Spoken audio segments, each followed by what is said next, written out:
And welcome to Two Bi Guys. I'm Rob. And I'm Alex. And welcome back. This is the beginning of Season 2, which will take a different form than Season 1. We're remote right now. Hi, Alex on Zoom. We're not together. But Two Bi Guys is a podcast about bisexuality, masculinity, intimacy, and more. Although at the moment we wanted to come back to talk about some other stuff, which we will get to in a few minutes. But before we get there, how are you doing, Alex, with all that's going on in the world? What's going on in your neck of the woods? Yeah, it's definitely an interesting time to be starting a season 2 here. I'm feeling nostalgic for kind of the calm days of season 1 right now. But yeah, things are okay. You know, I'm not necessarily like struggling in any huge ways right now, but I think that like most people in our country right now, I think there's some feelings that are just kind of impossible to escape. So definitely been kind of feeling like a heavy weight lately. Yeah. In the midst of, you know, starting a new job recently, and moving into a new apartment pretty soon. So there's a lot going on, but very grateful to be here, grateful to be around the people that I'm around on the daily. I'm similar. Like there have been times in my life, especially like the year or two after I came out, that like my sexuality felt like this big important thing that was consumed a lot of my time and energy and thoughts. And we were going to start season 2 in March of this year, and we had interviews scheduled. We were ready to go, in-person interviews. And then coronavirus happened and lockdowns happened, and I have really not thought much about my sexuality because other things have taken precedence. And then since coronavirus, I had some personal stuff. My grandfather passed away in May, and I was unable to go visit him, and I still have not yet seen the rest of my family, my parents, my sister, since then. So all of that has been a lot, and the podcast was not the top priority. But now with the protests and what's going on, Alex and I have been chatting, and we decided to bring it back now. Not so much to talk about bisexuality today, at least, but we do have a little piece of content that we want to share from an old episode that we think would be valuable at this time. And I think that what really has happened is that, like, at least for me, and I don't know if this is true for you, Rob, I've seen a lot of my privilege lately, right? Like I've grown very appreciative of my white privilege at the very least lately. And I think it makes it hard to focus more on like my own status as a minority, as a bisexual person, when I think my allyship to Black folks is just much more necessary right now, right? And like, yeah. I'm not going to pretend we have an Oprah level platform here, but we do have a platform. And I think it would be a shame to not use that platform just to kind of amplify at least one Black voice that I very much so admire from season 1, and bring a piece of something that nobody's heard before, and I think is especially valuable, and I've been thinking about a lot since then. Yeah, exactly. So this segment is from an interview with Megan Pamela Ruth Madison from episode 9 of last season, which is called Race is a Salad, Gender is a Berry. I highly recommend going back and listening to that whole thing. And Megan leads trainings and workshops on anti-oppression, racism, sexism, anti-Semitism. In the episode that aired, Megan talked about race as a social construct and what a social construct is. It's really great. Go back and listen. But one thing that we didn't end up including was Megan went into a history of race and the origins of race in America, and is really instructive and great. And I learned a lot from it. And we wanted to save it and put it out at some point, and now it just feels like the time to do it. Yeah, especially as two white guys. Like I don't want you to listen to our voice too much, right? Yeah. Like these two voices can only say so much, and we can talk about allyship and things we've learned from people we know and from, you know, the ways we've educated ourselves, right? But I think it's really important right now to prioritize one Black voice speaking extremely poignantly on something that's very related to what's going on in the world right now. Yeah, indeed. Megan has worked in various capacities with the National Association for the Education of Young Children, the Center for Racial Justice in Education, formerly Border Crossers, the Human Root, New York Early Childhood Professional Development Institute, Jewish Multiracial Network, Bend the Arc, Jews for Racial and Economic Justice, and much more. She has a master's degree in early childhood education, currently pursuing her PhD in social policy. Some of this clip might sound familiar. We're going to play a little bit of it that did air in last season's episode to give it a little context, but the majority of what you're about to hear is new. Alex and I are going to offer some of our thoughts and feelings on the other side. This is being presented with Megan's permission. We hope you enjoy it. Here is Megan. One thing I like to do to explain race being a social construct is to explain like what a social construct is. And that's helpful. It can be helpful to use other examples of social constructs. Okay. So a favorite of mine that's a little bit silly is salad. Uh-huh. It's also a social construct. Indeed. Turns out you can look up the definition of salad in the dictionary, but like in everyday use, salad means different things to different people across space and time. And also, just because it's made up, though, doesn't mean that it doesn't have real life significance. You go to a restaurant and you order a salad, like, people have expectations around what salad means. And so when it comes to race, it's similar, right? Like, we have racial categories, but they have changed over space and time. Mm-hmm. There's not an essential thing to them. Like, I can't take a DNA... Turns out when you take a DNA test, there's more genetic variation among one flock of penguins than there are among human beings. Wow. There's no like biological essential nature to race. And yet, like how we are racialized, how people perceive me when I walk down the street really matters, sometimes in life and death ways. And also my identity. My racial identity is very real. So just because the categories are made up doesn't mean that they don't have a lived impact.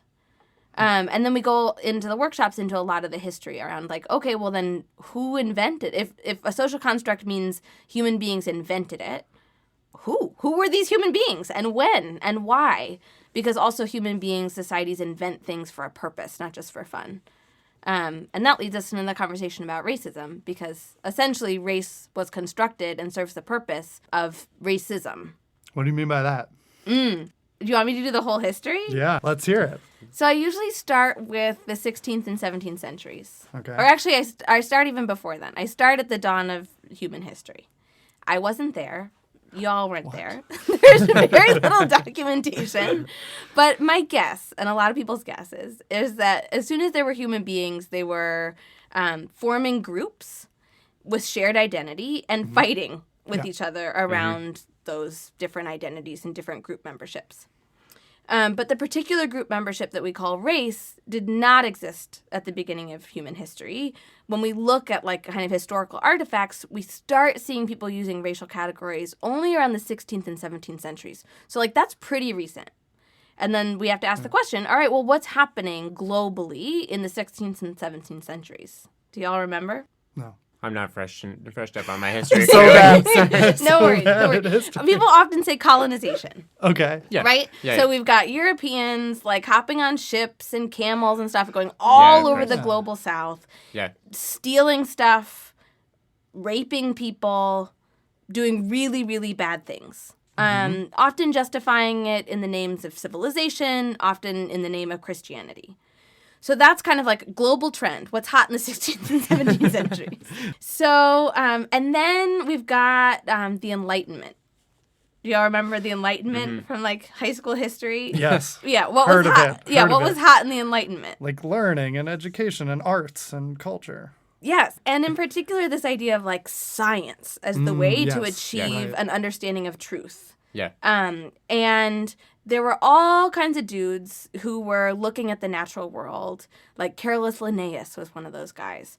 And he's looking at the natural world and he's like, oh, did you ever have to learn in biology class like genus, phylum, class, species, that kind of thing?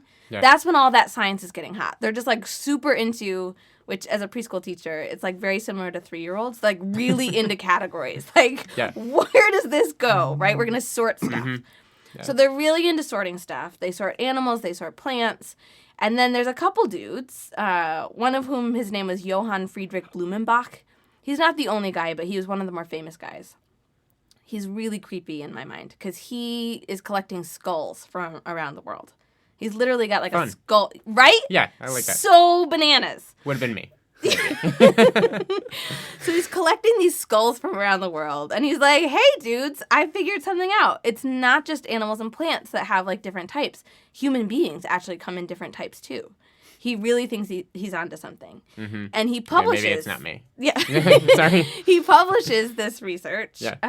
And there's different versions. Like, one has 12 different types, one has 8, one has 5. It doesn't really matter, like, the different versions. What really matters is, like, what sticks. And what sticks is this system that's not just, like, a different horizontal system of these are different types of human beings, but a hierarchy. That, like, there's one type of human being, there's one skull in his collection that is more beautiful than all the other skulls. It's bigger, so it must have a bigger brain. They must be more intelligent. It's like the archetype of humanity. This is, like, the type of human that all other humans must be based off of. And he calls that skull the Caucasoid skull. He gets it from the Caucasus Mountains. Does that name sound familiar? I think I know where this might be going. Yeah, tell me, where do you think it's going? Is this going to be the model of a Caucasian man, perhaps? Yes, exactly. Yeah. You got of it. which I assume he was one. Yes. Oh, wow. Shocking that he would place that at the top. Shocking, exactly. And so then he puts these other skulls kind of down the hierarchy. He's got... there's a PowerPoint slide in my deck that has these actual names, so I don't remember it off the top of my head. We'll tweet it out later. Yeah, but there's like Mongoloid, Malayan, Australoid, and then the one that he puts at the bottom of the hierarchy is Negroid, which in one part is interesting because all those other ones, Australoid, Malayan, even Caucasoid, connect to a geographic place in the world, but Negroid, it's connected to a color. Like already it's a part of the dehumanization of Black people because he's like separating that category even from an actual geographic place. Based on skin color. Based purely on skin color. And even though this is a skull. Yes. Okay. Yeah. Yeah, exactly. Okay. Uh-huh.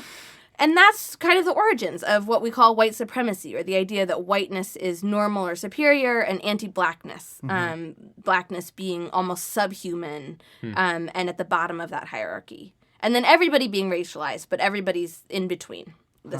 These two poles of white supremacy at the top and anti-Blackness at the bottom. So he publishes this quote-unquote science, and all these other dudes are like, oh, yeah, cool, good science, great science. Yeah, makes sense. Because they're cockaloid, like, possessing, right? Like, yeah. So it works for them. It totally works for them. And I'm so happy you said that too, right? Because the part is like, how does it work for them? It rationalizes a lot of the really bad behavior happening. So we also think about, like, when is Johann Friedrich Blumenbach publishing this stuff? Like, we live in the United States. And at the time, the U.S., the Revolution, American Revolution was happening. Do you remember, what are the, like, ideals of the American Revolution? Freedom, independence, autonomy, and... I don't know. Fuck the king. Yeah, exactly. Justice. All men are created equal, right? Oh, yeah, right. That stuff, yeah. Yeah, all that good stuff. So we've got dudes, like James Madison is one of them. My last name is Madison because he likely enslaved my ancestors. Oh, wow. So he's literally sitting down on, I imagine him on some fancy couch. He's got enslaved people bringing him tea. He's got like a feather pen, and he's sitting down and he's writing, "Fuck the British. This is slavery. Taxes are too high. I want tea for free. All men are created equal. This is our Constitution, blah, blah, blah, blah." So he's writing all this stuff about freedom and justice and equality while he's also participating in the near genocide of indigenous people and the, like, systematic, legal kidnapping and enslavement of African people. And so this science serves that's coming out of Europe serves the function of essentially, like, smoothing that giant cognitive dissonance between the ideals of justice and equality and the reality of massive inequalities and dehumanization of people of color. So that stuff gets baked into our Constitution. Yeah. Like, James Madison also helped write he proposed the 3/5 compromise. Mm-hmm. So written into the United States Constitution is essentially this idea that enslaved African people aren't fully human. They're just 3/5 of a human being. Mm-hmm. So it's not just, like, cool ideas on the street. It, like, gets baked into the policies and practice of our country. And then here we are. Not actually all that, like, far from, like, that wasn't ancient history. That was, like, fairly recent history. So it explains a lot of, like, oh, no wonder we are where we are. Right. So how does that bring you, like, how do you kind of see that arc that has kind of brought us from there to the present and kind of into the future even, because things are changing in a faster way, and you're a part of that, obviously, right now. Mm-hmm. Yeah. Yeah. Well, so every step of the way there was resistance. Mm-hmm. So, like, even when James Madison and those other dudes are writing papers that are like, this is slavery, don't make us pay all these taxes on our tea. Like, there's legit people who are enslaved who are like, excuse me? What is slavery? Mm-hmm. Like, I'm pretty sure this is slavery. Like, that's taxes. Yeah. So, like, people were calling it out and pushing back and organizing and resisting every step of the way. And so we continue on in that legacy today. People organizing and resisting and pushing back. One really, like, concrete example for me, like, if we zoom in on the 3/5 compromise, like, we can think about who today is counted for the purposes of population, but is legally disenfranchised. Mm. And there's lots of populations, but one that's a pretty salient one are people with felony convictions in many states. And so that pattern that was written into our Constitution is also existing today in the way that our policies and practices operate, in the way that the criminal justice system or injustice system operates. And just like then, there's also people organizing and resisting. How does it kind of, like, impact these educators that you're talking to? Yeah. Oh, there's so many different ways. Yeah. But one way is I feel like educators walk out of our workshops with, like, when you learn that history, like, especially if you've been teaching it, like, some of the educators I get to work with have been teaching for 20, 30 years. And so all of a sudden they have an experience where they have a 5-minute mini lecture on the history of race, and they learn history that was denied to them, they didn't have access to for all of these years. It creates an emotional experience of, like, you can just feel how intense systemic racism is, because it's like, how was this knowledge kept from me for so long? Yeah. And, like, that feeling often leads to, like, an aha, and, like, I hope leads to people, like, having a sense of, like, whoa, I have so much more to learn, and also I'm a part of this history. Like, I have so much power. Like, their teachers had so much power because they didn't teach that history to them, and now they're like, oh, but now I'm in a position of power now. I can make the choice to actually teach this history to my kids that I was denied when I was in school. And so it's, like, both learning that history and also having an emotional experience that's like, whoa, I can participate in this piece of history. Like, I matter, and that I have power to make different decisions in my life that will impact the next generation. And so how do you teach the teachers to teach this to the kids? And how do kids respond to this or look at race differently when they're exposed to this early on? What a good question. I think one of the ways that I try to teach it to the teachers is actually just modeling it. Like, over time, practicing giving that little mini lecture in a way that, like, I wish I would have gotten it in high school. And so then when teachers have that experience for themselves, that's almost more meaningful than me handing them, like, a lesson plan. Like, teach that. It's like they're like, oh, this is what it felt like to be taught that history in a way that felt engaging, in a way that felt accurate, in a way that felt empowering. And so then they do that with their young people, and young people are amazing. Like, I mostly work with, like, you know, teachers of really young children, and at that age, they haven't been exposed to too much misinformation. So their reactions are often like, cool, great, thanks. That explains everything. You know, they're usually at, like, 3 and 4, like, seeing big racial disparities, especially in New York City. Like, they see that all the people on the money have peachy-colored skin that people would call white. And they see that the bus drivers and janitors have brown-colored skin and that people call them black, right? They see these giant inequities, and they have questions about why. And they also see their grown-ups aren't talking to them Right. about those. And when people ask questions about it, they get really uncomfortable. And so when a teacher finally actually explains it to them, they're usually just like, thank you. Like, this makes sense now. I get it. Right. I remember a great conversation I had with a 4-year-old around the racial wealth gap. And he was like, oh, yeah, so if there's a group of people who was kidnapped from another place and that they weren't able to save money and give it to their kids for about 350 years, and that was just 100 years ago, it would make sense that on average those people would not have as much money as white people. Right. And he was just like, okay, got it. And because it's not a complicated concept, really, unless you've been taught some alternative reality. Yes. Right? As most of us have, unfortunately. Yeah, exactly. And then when you work with, like, older kids, like, high schoolers are so fun because they're also coming into sense of their own power. And in that sense, like, there's a natural developmental rebelliousness and, like, also big fucking feelings, which I love about teenagers, like my inner teenager included. And so teenagers, once they have this information, are often like, great, where are we going? What are we going to do? Like, who do I need to write? Where do I call? Like, what action am I going to plan? What community organization am I going to join? Like, there's so much energy there that I love working with older kids. Awesome.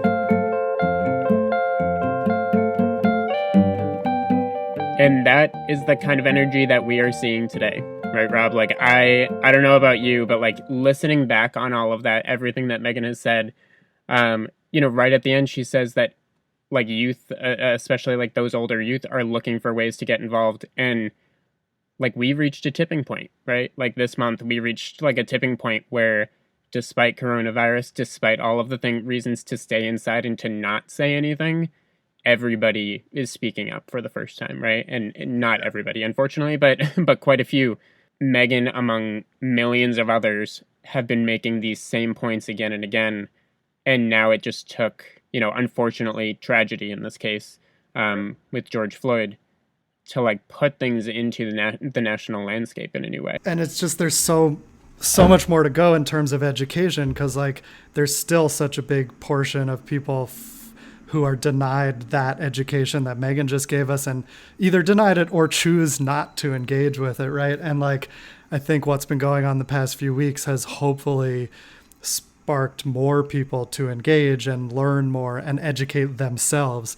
But, it makes me feel guilty somewhat too, because we heard that 6 months ago, but it's not like police brutality against Black bodies has only existed for the last 6 months. Far from it. People have been trying to tell us this for decades, and, like, not everyone is listening. And white people have the privilege and luxury of not having to listen to it, because it doesn't necessarily always directly impact our safety and security. But in the last few weeks, I've talked to some white friends who this is the first time they're really engaging with this stuff and really starting to understand that Black people do not feel safe in so many situations, and it's so unfair. And yet it makes me feel guilty not having engaged with this even sooner. And there's so much more that I still need to educate myself about. And even in the last few weeks, just hearing the stories that are shared on social media and seeing the videos, like, I think at many stages in my life, I've felt like, oh, I just learned this new thing. Now I know everything and I know all about this. And then I learn more, and then I learn more. And what the past few weeks have taught me is, like, there is just so much I still don't know. When you hear that, like, somebody just goes up, somebody is in their home, right? Somebody's in their home, as has happened this year, and is just a cop visits them at their home and then shoots them through the window. Like, that sounds absurd to me, right? And I forget who it was. I think it was somebody on a late night show. I apologize, I don't remember the name, but they were talking about that. They were talking about, like, I understand how white people maybe didn't believe it for so long, right? Because it's so absurd, right? Like, why would cops kill, like, an unarmed teenager in a park, right? Like, why? And of course I believe these things at face value when I saw them come up more recently. I've educated myself, though, to make sure that I understood that it's kind of the reality of being Black in America.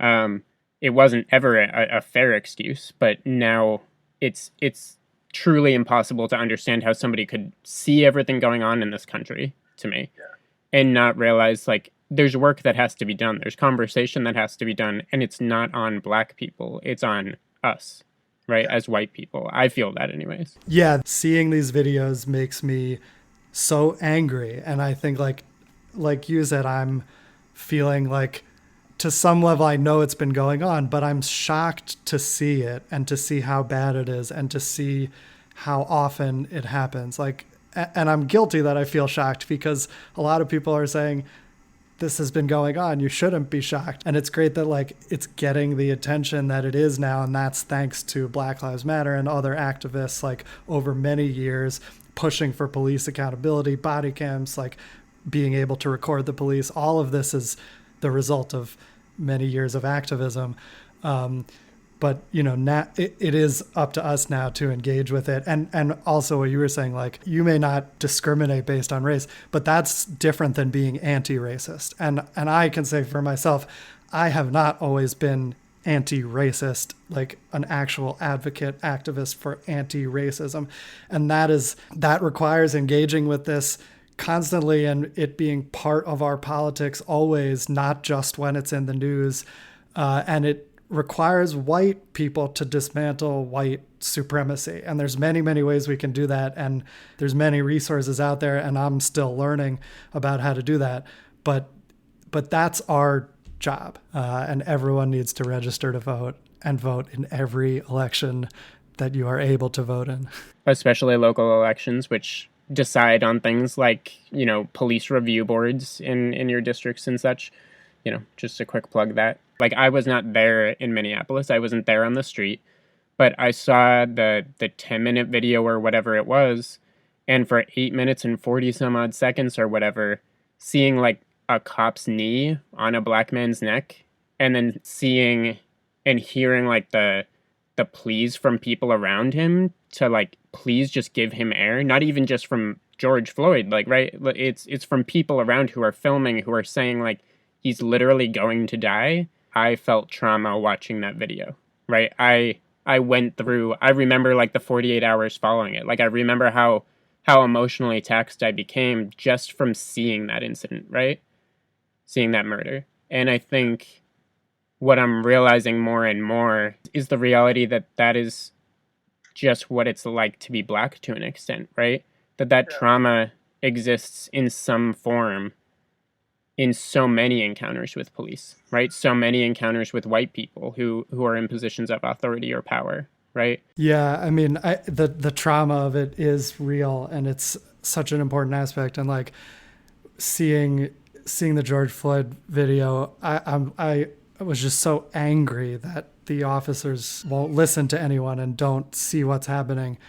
Makes me so angry. And also, just a few weeks earlier, the Ahmaud Arbery video made me sick to my stomach. I mean, that one is traumatic. Which took months to surface. Which took months to even like register on a national radar, right? Right. And only because there was a video shot by somebody who was behind that like lynching, for lack of any other word to use right now, right?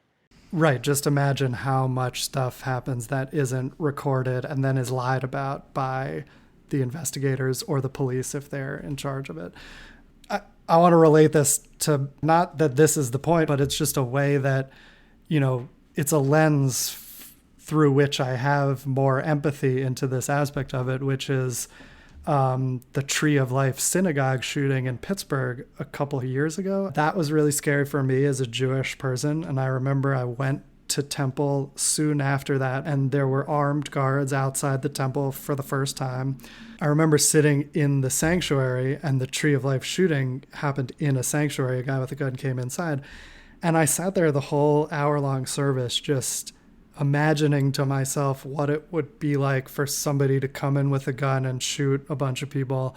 I imagined which direction I would run to escape and which door I would go out. Like, I ran through all these scenarios in my head the entire time. And it was, you know, this shooting that happened in Pittsburgh, even though it didn't happen to me or anyone I knew, because it could happen to a Jew based on your religion, it could happen to me in my head.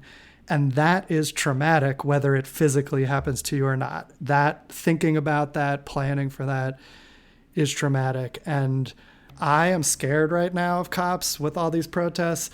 But like, at least I can choose to go to a protest or not. And still, even if I go, I don't feel I'm going to be targeted because of the color of my skin. I can escape that if I want. And that's a privilege.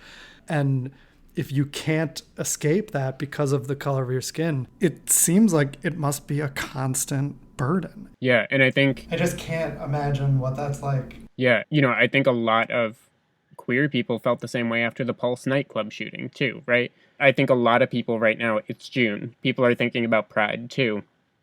And I know we have a queer audience, right? This is, at the center of this podcast is queerness, right? And I think it's important to acknowledge that this is a different Pride that's happening this year for several different reasons, right? Like, Pride does not exist in the same way, but Pride was started when Black trans women rioted at Stonewall in 1969, right? You can't be sad about a Pride promotion being lost when it's being lost for similar reasons that would have probably halted things in 1969, right? And in 1969, that was Black people, Black trans women, and that was a riot. So I think any condemnation happening about kind of what's going on in the world in response to George Floyd's death and in response to Breonna Taylor's death, in response to so many others right now, we can't see that in a vacuum without looking at what riots have done throughout history, giving us pride and sparking that movement that gave us marriage equality, gave us the ability to walk down the street openly holding hands with partners without being attacked. Yeah, I mean, people's basic human rights are worth fighting for. You can't celebrate Pride unless we're all free to just exist. And none of us is free while others are oppressed. And actually, in many ways, it's a good thing that the huge Pride parade was canceled this year, because maybe that's something we need to rethink in the future anyway. The parade does have some benefits, but lately it's much more about corporate interests than queer rights. It also has a kind of strange relationship with the police, who essentially control the parade and corral the participants, which comes back to why you and I, Alex, marched in the Queer Liberation March last year, which I'd encourage everyone listening to support and follow on social media. Queer Liberation March was an alternative to the parade, and it was a protest march. There were no police or barricades. We all had signs. And the purpose of it was to demand equal rights for all, not just queer people. Well, because if we're going to speak about bi issues on a broader level, you can't disregard the portion of the bi community, the bi male community even, that is Black. We have to support other folks who are being oppressed, right? Oppressed to need to support the oppressed. Yeah, and look, if we sometimes get annoyed when people ask us the same questions over and over about bisexuality and male bisexuality and masculinity. And we want people to understand, and we get frustrated when we have to say over and over again, some basic things. And if we want people to understand that, then it's our job to empathize with others and to learn about others too. Yeah, completely. It's important for us to view it through whatever lens we can. Right? Whether you can kind of understand through some other way you're being oppressed, maybe personally or discriminated against personally, then use that. But use that in an effort to understand what Black people are experiencing on the daily and help other people around you understand. So that's what we want to talk about today. We are going to continue this season of Two Bi Guys. I cannot guarantee you that we will be putting out weekly episodes this year. It's going to kind of take on a different format this year since we're doing this remote. But hopefully that'll open up some of the people we can talk to and interviews we can have. Some other stuff we're up to.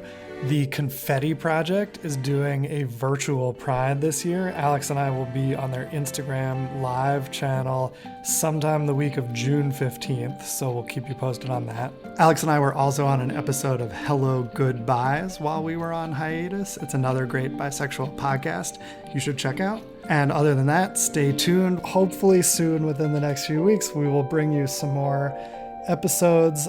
We have some great people who have agreed to interviews already. We'll start tweeting about that. Follow us on social media at 2ByGuys. We'll keep you updated about that. Yeah, so thanks for listening to this first episode. And keep staying safe with the coronavirus. Keep staying well with everything else. And we hope to talk to you all soon.